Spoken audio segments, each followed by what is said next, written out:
नगरी अयोध्या में आज दूसरे सोमवार पर कावड़ यात्रा की भारी भीड़ और सावन झूला मेला को लेकर सुरक्षा काफी हाई अलर्ट पर है। इसके साथ ही एंटी नेशनल एलिमेंट्स पर इंटेलिजेंट एजेंसियां निगरानी कर रही हैं। साथ ही पूरी अयोध्या की सुरक्षा के लिए एटीएस, सीआरपीएफ व पीएससी भी लगाया गया है। अयोध्या की सुरक्षा का जायजा लेने पहुंचे एडीजी जोन ब्रजभूषण शर्मा ने सरयू घाट से लेकर प्रमुख मंदिरों तक की सुरक्षा का जायजा लिया। इस दौरान उन्होंने श्रद्धालुओं की सुरक्षा साथ सुगमता से दर्शन कराए जाने का निर्देश भी दिया है। उन्होंने कहा है कि श्रावण मास का दूसरा सोमवार है।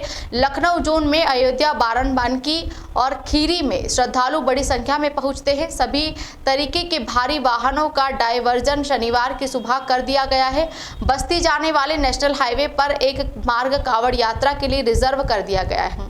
लखनऊ से अयोध्या तक रोड को भी सेक्टर और जोन में बांटा गया है। उन्होंने कहा कि यहां प्रयास किया जा रहा है कि कावड़ियों की सेफ्टी और सिक्योरिटी बरकरार रहे।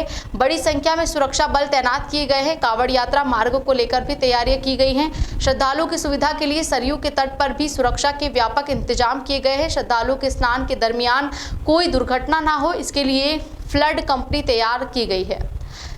एडीआरएफ और लोकल गोताखोर लगाए गए हैं। साथ ही बैरिकेडिंग की गई है। सुरक्षा के पूरे इंतजाम किए गए हैं। ब्रजभूषण शर्मा ने कहा कि अयोध्या में मुख्य रूप से 31 जुलाई से भीड़ बढ़ेगी, क्योंकि सावन झूला मेला चल रहा है और जो 12 अगस्त तक चलेगा। इस मेले में बड़ी संख्या में श्रद्धालु आते हैं और विशेष पर्व पर 10 से 12 लाख श्रद्धालु रहते हैं। इसके लिए बड़ी संख्या में सुरक्षा बल का इंतजाम किया गया है।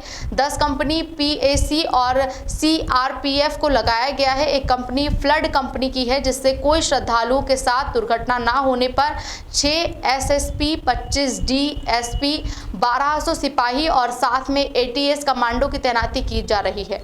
एटीएस कमांडो को इसलिए लगाया गया है कि कोई भी एंटी नेशनल एलिमेंट्स कोई घटना को अंजाम देने ना पाए और हमारे सभी इंटेलिजेंट एजेंसी हाई अलर्ट पर है। ब्रजभूषण शर्मा ने कहा कि श्रद्धालुओं की सुरक्षा बनी रहे और श्रद्धालु सुगमता पूर्वक दर्शन करके ही लौटे। मोहम्मद आलम की रिपोर्ट। देखिए, आज ये श्रावण मास का दूसरा सोमवार है और मेरे जोन में मुख्य रूप से अयोध्या, लोधेश्वर महादेव, बाराबंकी में और गोला कोकरनाथ, खीरी में, ये 3 ऐसी जगह हैं यहाँ बहुत श्रद्धालु लाखों संख्या में यहाँ पहुँचते हैं और चारों तरफ से आते हैं। जैसे हम बात करते हैं अयोध्या की, तो हम लोगों ने एक तो जो जितने रोड चारों तरफ से आ रहे हैं, चाहे बाराबंकी से रोड आ रहा हो, चाहे बस्ती वाला रोड है, अम्बेडकर नगर है, चाहे गोंडा से आ रहा है, हैवी जो व्हीकल्स हैं उनका डाइवर्जन ये सैटरडे मॉर्निंग शुरू कर दिया गया कल।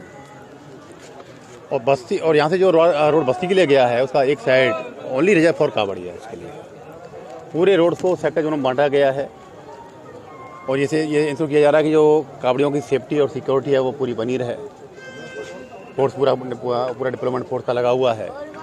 रास्ते में भी हम लोगों ने व्यवस्था करी है, कहीं कोई ऐसी बात हो जाए तो क्रेन की व्यवस्था है या एम्बुलेंस की व्यवस्था पूरी रहनी चाहिए। अयोध्या में सरयू पे आज जैसा अभी आपने देखा, यहाँ भी पूरी व्यवस्था है। कोई हमारा श्रद्धालु डूबने न पाए, उसके लिए हमारे पास फ्लड कंपनी भी है, एसडीआरएफ की व्यवस्था है, लोकल गोताखोरों की व्यवस्था है। एक बैरिकेडिंग भी अंदर की गई जिससे लोग उसमें डूबने न पाए। तो यहाँ पूरा हमारा इंतजाम है कि उनकी सेफ्टी बनी रहे, कोई छेड़छाड़ की घटना भी न होने पाए। मेन यहाँ जो फोकस अयोध्या में है वो 31 से शुरू होगा। जैसे कल शिवरात्रि भी है, कल भी काफ़ी भीड़ होगी। 31 से श्रावण झूला मेला शुरू होगा, जो 31 जुलाई से लेकर चलेगा और 12 अगस्त तक चलेगा। इस पूरे मेले में बहुत भारी संख्या में श्रद्धालु आते हैं और जो मेन पीक डेज होते हैं उनमें 10 से 12 लाख श्रद्धालु पहुँचता है। उसके लिए भारी फोर्स का इंतजाम किया गया है। 10 कंपनी पीएससी और सीएपीएफ का डिप्लॉयमेंट किया जा रहा है। एक कंपनी फ्लड कंपनी की भी है, जैसे कोई श्रद्धालु डूबने न पाए। एसडीआरएफ की यहाँ डिप्लॉयमेंट है। इसके साथ साथ बाहर से जो 6 एडिशनल एसपी इनको दिए गए हैं, 25 डिप्टी एसपी भी हैं और लगभग 1200 सिपाही, हेड कांस्टेबल, सब इंस्पेक्टर का फोर्स प्रोवाइड किया गया है।